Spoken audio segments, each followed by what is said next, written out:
আজকে তো এই গরমের মধ্যে বের হয়ে গেছি আমি। সো হে গাইস, আসসালামু আলাইকুম। কেমন আছো তোমরা সবাই?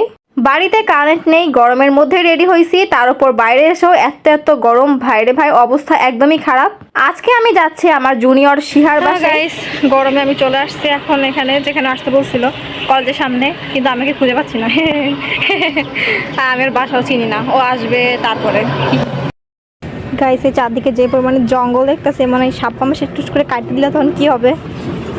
কারণ বান্দা সামনে আর আমি এখন এই জঙ্গলের মধ্যে দিয়ে আসতেছি। গাইস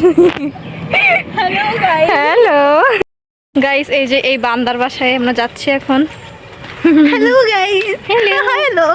আমি এই বাসা চিনিও না, জানিও না। আর এই যে আমরা জঙ্গলের মধ্যে নিয়ে যাচ্ছে এখন। জঙ্গলের কালার আর আমার ড্রেসের কালার ম্যাচিং হয়ে গেছে। পশু প্রাণীর গাছ জঙ্গল থেকে উঠে আসে একটা বিখ্যাত প্রাণী।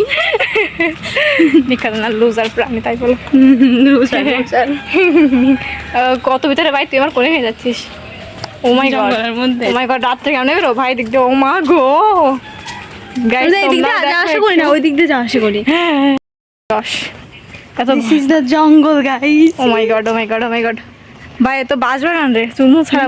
ও মাই গড, এরোটে ঘুমালা। আরে ওই দিক দিয়েই যাওয়া যায়, কিন্তু এই দিকে শর্টকাট হয়।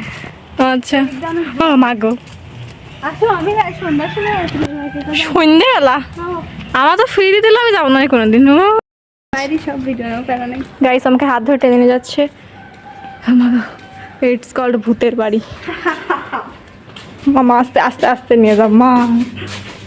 মা গো। এই তো ফাইনালি চলে আসছি ওর বাড়িতে। আমি এই ফার্স্ট টাইম আসছি ওর বাড়িতে। এই কবে থেকে দেখা করব করে আর দেখা হচ্ছিলই না শিহার সঙ্গে। তো ফাইনালি আমরা দেখা করতেছি আজকে। এদিকে তো বসতে না বসতেই ও ওর হাতে নুডলস বানায় আনছে, সেমাই দিছে আর একটা পকোড়া। এটা কিসের বড়া আমি সত্যিই বুঝতেছি না। মানে এটা মিষ্টিও না, মানে ঝালও না, আমি বুঝতেই পারতেছি না। যাই হোক, সবার আগে ট্রাই করা যাক এই বড়াটা। যাই হোক, প্রথমে আমি খেলাম, বাট আমি কোনো টেস্টই বুঝতেই পারলামই না।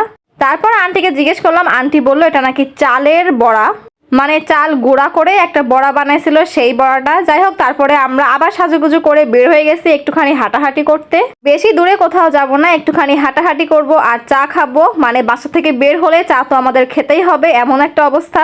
তারপরে উঠে পড়লাম আমরা এখন ভ্যানের পেছনে। এখন যাচ্ছি আমাদের বাসার ওই নদীর ধারে। আমার মন খারাপ হোক, ভালো হোক, এবং সময় থাক বা না থাক, আমি সব সময়ই আসি এখানে। নদীর ধারে আসলে যেন মনে হয় আমার মনটা একদম ভালো হয়ে যায়, একদম ফ্রেশ হয়ে যায়। তাই আর কি ভাবলাম এখানে একটু হাঁটাহাঁটি করি, কিছুক্ষণ বসি, গল্প করি, হাওয়া খাই। আর এই সবুজ রঙের ড্রেসটা পরে আমাকে কেমন লাগতেছে সবাই অবশ্যই বলবা। এই ড্রেসটা আমার আব্বু আমাকে দিছে, আর এই সবুজ রং কিন্তু আমার আম্মুর পছন্দের কালার। আমরা নদী ধারে এসে এত পরিমাণে ছবি তুলছি, ভিডিও করছি, এদিকে আমাদের আর খেয়ালই নাই যে আমাদের চায়ের অর্ডার ছিল। আমি মোটেও চা লাভার মানুষ না, আমি বাড়িতে কখনোই চা খাই না, তবে বের হলে চা তো আমার খেতেই হয়। রং চা, দুধ চা, আমি সব রকম চাই খাই, তবে বাইরে বের হলে, কোথাও ঘুরতে গেলেও সবার আগে মাথায় আসে যে একটুখানি চা খাই, তারপরে ঘোরাঘুরি করি। দেখো আকাশটা কি সুন্দর লাগতেছে। আর এই তো এখানে দাঁড়িয়ে আছে শিহা, এখানে সে ঢং করতে গিয়ে পড়ে যাচ্ছিল একদম। অনেকক্ষণ পরে আমাদের মনে পড়ছে যে আমরা তো চা অর্ডার করছিলাম, তারপরে আমরা তাড়াতাড়ি করে গেছি। কি আর করব বলো, আমরা এত পরিমাণে পাগল যে আমরা একসঙ্গে দেখা করলে সবাই গল্প করতেই ব্যস্ত হয়ে যাই। এই তো ফাইনালি আমরা চা নিয়ে এখন হাঁটতেছি এই রাস্তাতে, একটুখানি হাঁটবো আর চা খাবো। ভাবা যায় এই প্রচন্ড গরমের মধ্যে আমরা গরম গরম চা খাচ্ছি। আগে আমি কখনোই এত চা খেতাম না, তবে এখন দেখি বাইরে বের হলেই ইচ্ছা করে চা খেতে।